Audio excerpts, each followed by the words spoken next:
Hi guys, and welcome back to Froggy Day Crochet. Today we are working on a tutorial for this beautiful bath mat. This is done in the basket weave stitch. I'll bring that a little closer so that you can see it. In the next clip I tell you what materials that you will need. But on this part of the introduction, I will actually go through the specifics. So you are going to need 4 balls of cotton. What I used for this demonstration was sugar and cream, and it is a 56.7 gram or 2 ounce ball. You're going to need 4 of these, 2 in one color and 2 in another.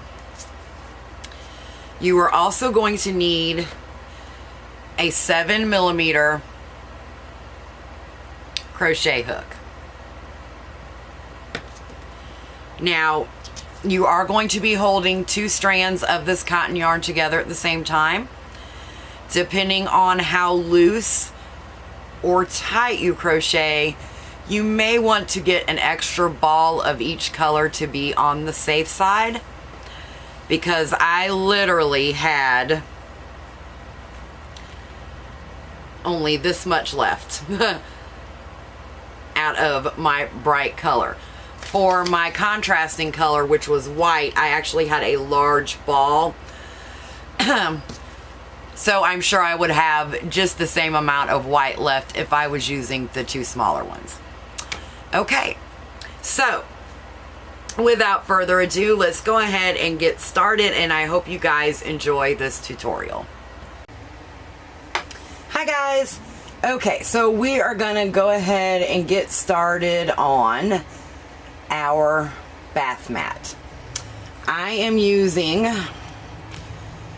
2 strands of yarn, cotton yarn held together, just a plain white cotton, and then I'm also going to be using this color. It is called Playtime.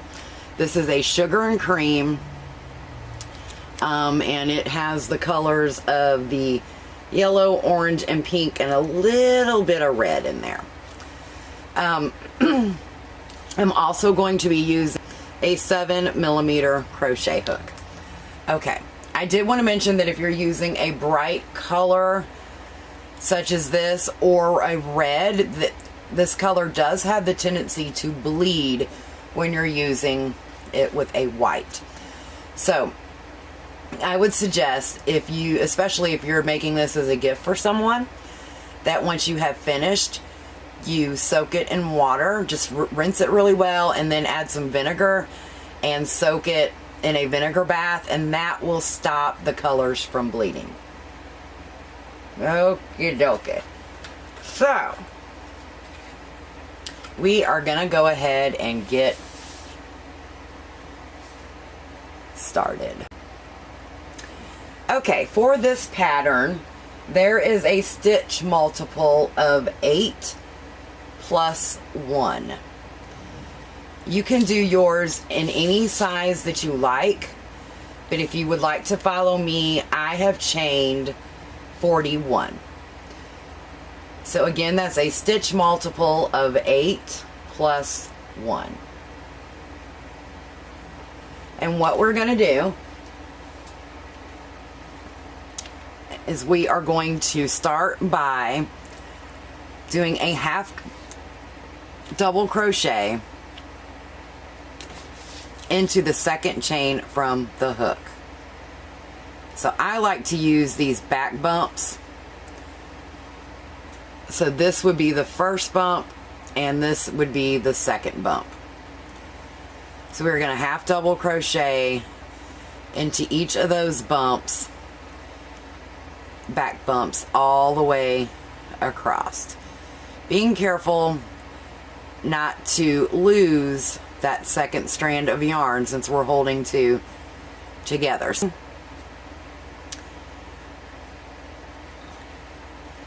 Just make sure that you get all your stitches in there so that way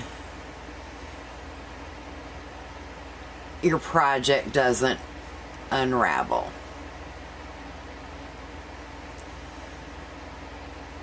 So continue to put 1/2 double crochet in each chain all the way across,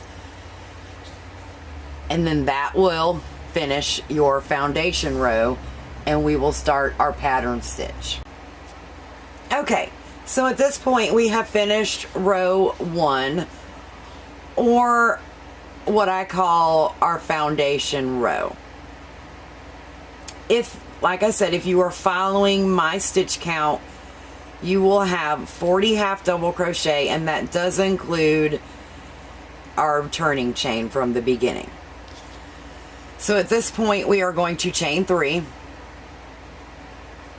being careful to make sure that we have all of our stitches on our hook, because we are working with 2 strands of yarn.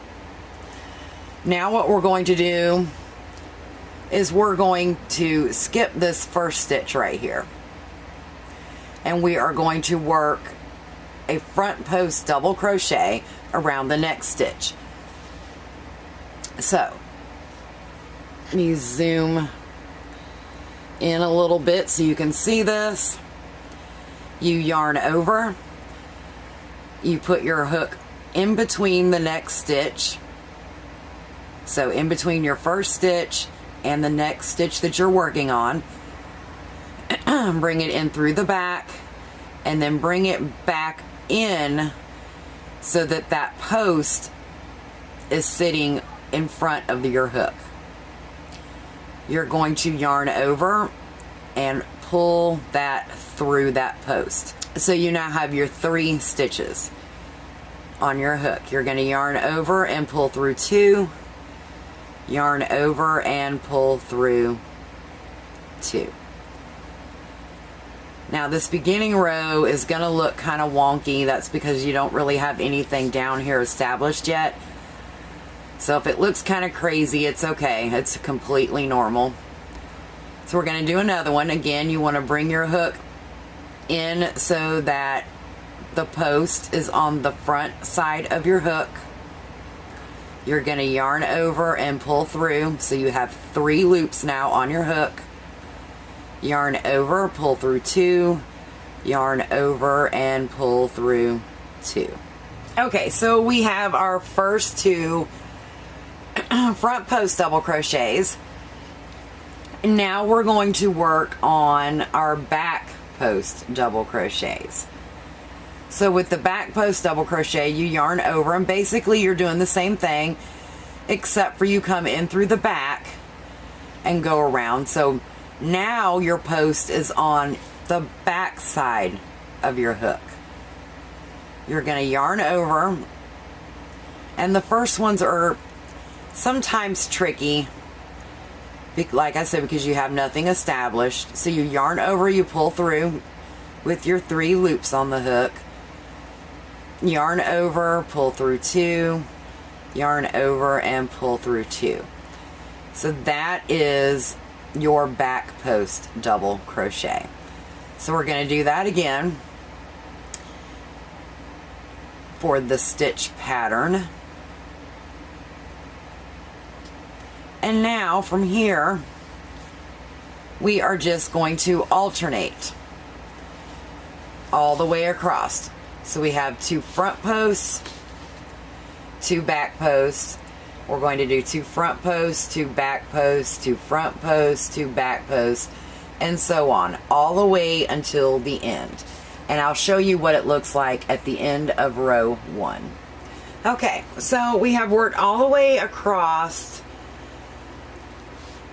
our row with our first row of our stitch pattern. And if you're following my multiples, you will end with your set of 2 front double post crochets. Well, this is where it gets a little tricky, because you'll have a tendency to want to double crochet into this chain right here from your half double crochet. that is actually part of your front post double crochet that you have skipped. So what we are going to do is just double crochet into the top of our chain stitch. Right there at the end. And that finishes row 1. For row 2, we are going to chain 3.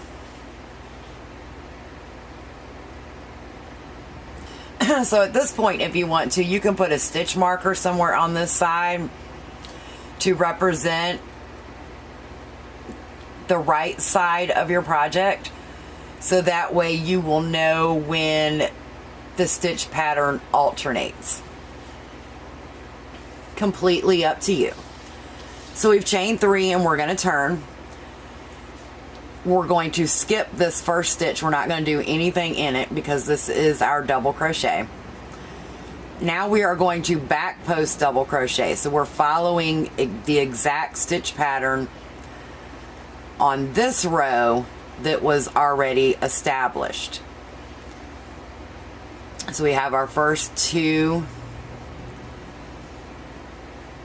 back post double crochets. So our next stitch from the row previously was a front post on this side of the work. So we are going to front post double crochet around those 2.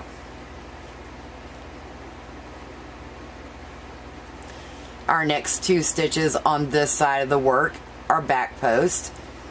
So we will also do 2 back post double crochets. Again, making sure that you are getting all your strands of yarn.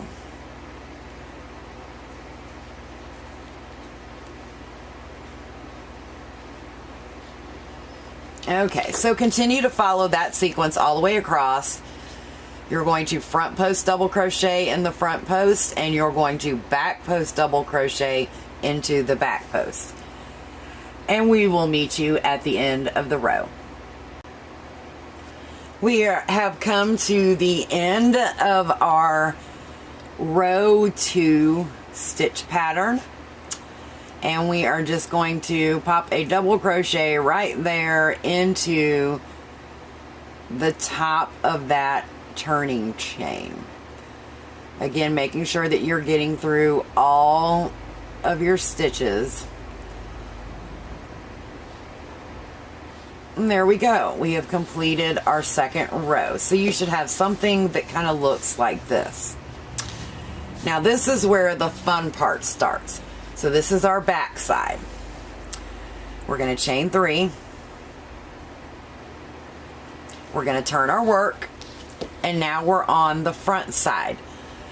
So this is why I said if you wanted to use a stitch marker to mark your right side rows, that was perfectly fine, because now we are going to start doing the opposite, and this is what makes the basket weave part come in.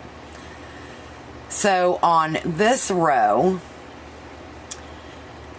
we already have our row below of our 2 front post double crochets, but on this time instead we are going to start with 2 back post double crochets. And what that does is it changes the way the stitches look. And sometimes it's kind of hard to see when you do your first row of your new alternating pattern. But once you have several different repeats of these 4 rows, you'll definitely see what I'm talking about. So our next set of stitches were back post double crochets, but now we're going to change those into front post double crochets. So we work 2 front post double crochets there.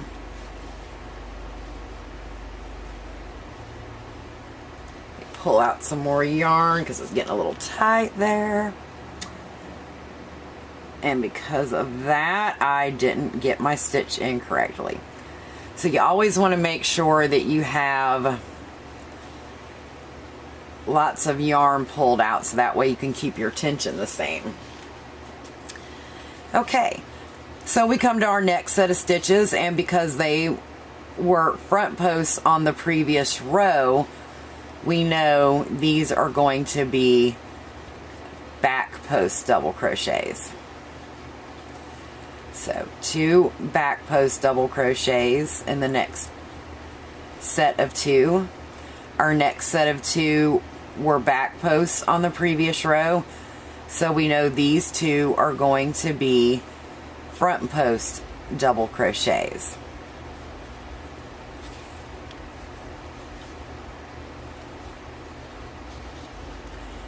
And now we're at our next set.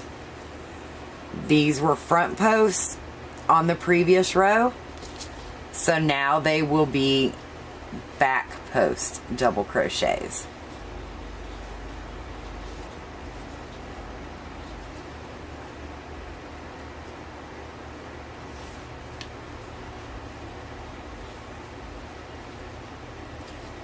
So at this point, continue to follow that sequence all the way across, and we'll meet back at the end.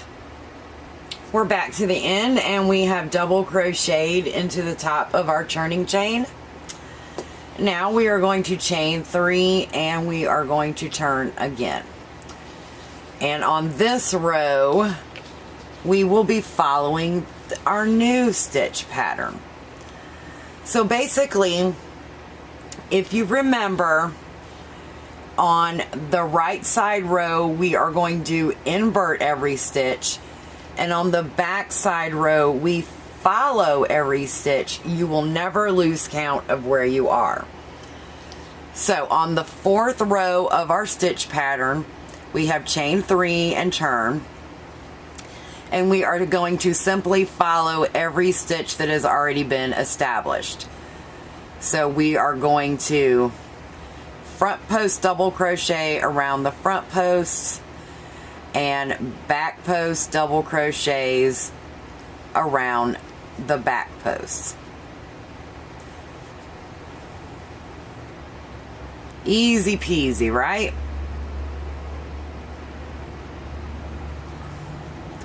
So we have done front posts around the front post, and we're doing back posts around the back posts all the way across. Again, making sure that you are working with both the strands and not dropping one.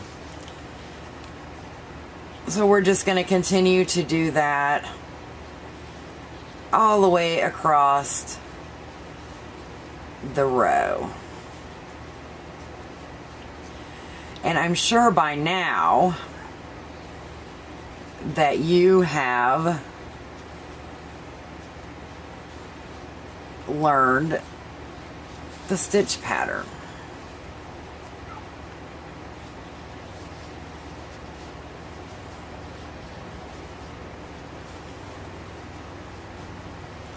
And once you get another set of 4 repeat rows finished, you'll be able to see the way it changes and how awesome it looks. I know it's kind of hard to see on camera with this yarn, so let me bring it forward a little bit. You can start to see the little basket weave change right there. Let me take my hook out so you can see this a little better. Okay, so right here, you know, we have our front posts and we have our back posts. So, and then opposite on this side. So it's looking like a weaved basket. Isn't that neat? I really love the way this stitch pattern works out. Okay, so just continue to follow the same set, the same sequence of stitches all the way across by doing front post in the front post, back post into the back post, and when you get to the end of the row, we will meet up again. Okay, so we have finished that row. We have double crocheted into the top of our turning chain. We have chain 3, and now we are going to turn our work. So now we are on the front side again. So what do?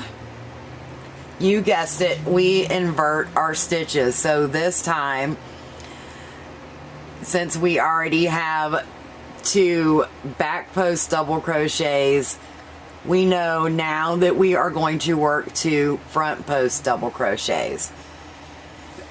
So 2 front post double crochets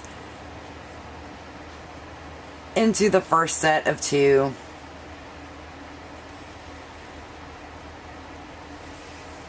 And now we're going to work a back post double crochet around each of those next front post double crochets.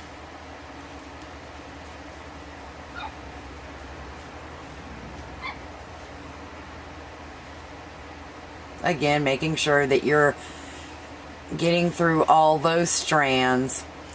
Our next set will be our front post doubles.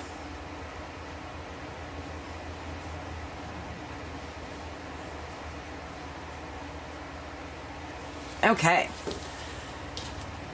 So at this point, we are just going to continue this stitch pattern. We're on the front side, so we're going to work back post into the front post into the back post. When we turn to the wrong side, we're going to follow the same sequence. So continue to do this back and forth. Rewind the video if you need to. And when we are at the end, I will give you a few options of what you can do. At this point, you can make this as long or as short as you like. You can use it the length this way, or you can use it this way, long ways, measuring on your floor, wherever you're going to put it. So yeah,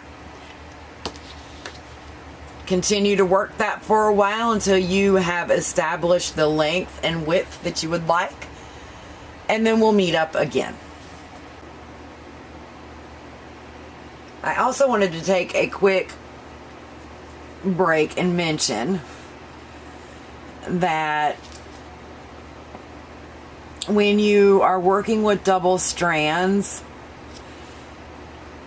don't hesitate to take some time and, stretch your fingers out, help them relax. I know that when I'm working with double strands, I have the tendency to forget that because it's something that I don't normally do, working with the double strands. So you always want to take a minute and just, kind of relax your hands out, stretch them, do whatever you got to do. That is completely okay. Okay, so at this point, I have completed 22 rows. And this is what my bath mat looks like. Now this is the perfect size for me. You can continue to make yours larger if you like, or you can make it smaller. Once you have finished, you have a couple options of what you can do. You can either fasten it off and weave in your ends, or at this point you can put a border on it. I'm not going to put a border on it because I like the way mine is. But if you choose to do a border, what you can do is chain 1 and turn your work. Put 2 single crochet into the first stitch. Single crochet all the way across the top. When you get to your next corner, put 3 single crochet. Then evenly single crochet down the side. When you get to the next corner, work 3 single crochet across the bottom to the next corner, 3 single crochet in that corner, then evenly single crochet across the opposite side. When you get back to the top, do 1 single crochet and then join into the first stitch. So there you have it. I hope you've enjoyed this tutorial. If you have any questions, please don't hesitate to ask. I want to take this time to thank everybody for watching. Thank you for all your support. Don't forget to hit the like button below and hit that subscribe button and hit the bell button so you know each time we have new videos uploaded. Again, thanks for watching, guys, and stay froggy.